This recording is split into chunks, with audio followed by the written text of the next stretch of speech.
For more than 40 years, photographer Bob Gruen has been capturing some of the biggest moments in rock and roll, from the early moments of Kiss to iconic poses by Bruce Springsteen. He has seen it all, and he has shot it all. Bob Gruen's latest photo exhibit opens next week in Toronto.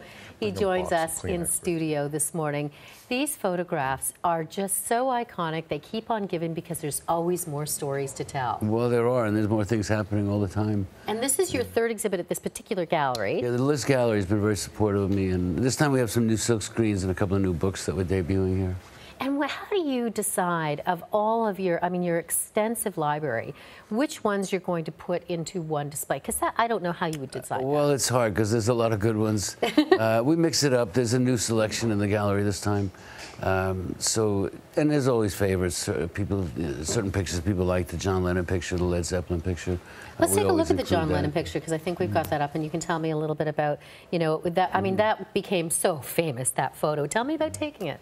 Well, we were actually taking pictures for an album cover that day, and then he suggested we take some more pictures for publicity. And I had given him that T-shirt a year earlier, and since we were on the roof of his penthouse apartment, so I said, well, if you still have this shirt, we have the skyline here, it'd probably look good. And I have no idea why that one became the iconic one, but people seem to really like it. This is the new silkscreen version. They added some color and, that's great. And we've got another one of Mick Jagger. And tell us a little bit about taking that one when that one comes up.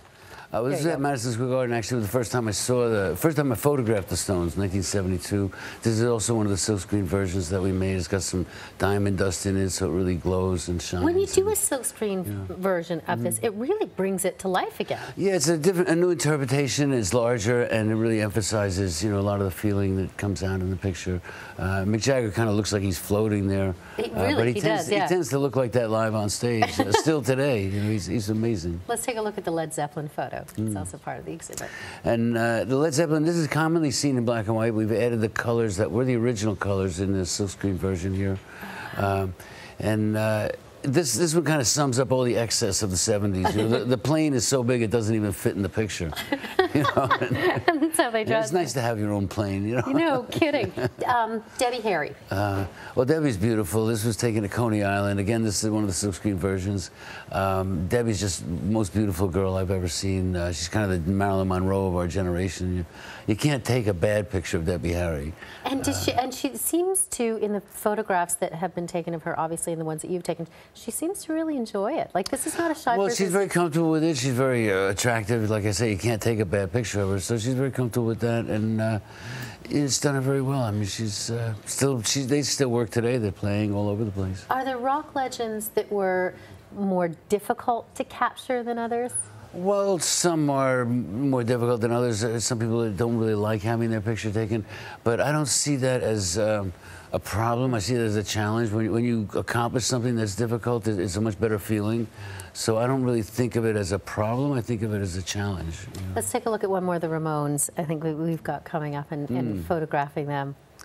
Oh, this was when they were first starting out. We actually met them at Forest Hills, where they grew up, and we took the subway into town. They were playing that night at CBGB's. You can see that they don't even have guitar cases yet. Johnny's got his guitar in a shopping bag. Dee Dee couldn't even afford a shopping bag. They don't have their own plane. Look at that. And I like the context of it, that you can see how they stand out from the world around them.